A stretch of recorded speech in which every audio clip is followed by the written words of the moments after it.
In this video, I'm gonna be walking through how to see your iPhone voice recordings or voice memos on your Apple Watch. If you record with voice memos on your iPhone, all your recent memos will sync to the Apple Watch Voice Memos app. Make sure your iPhone and watch are signed into the same Apple ID and connected with Bluetooth or Wi-Fi.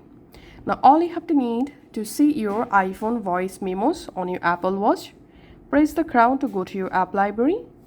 In app library, scroll down and find out the voice memos app. Open the voice memos app. And here you will find all your recent voice recordings or voice memos you recorded using your iPhone. So I'm going to my iPhone and going to my voice memos app.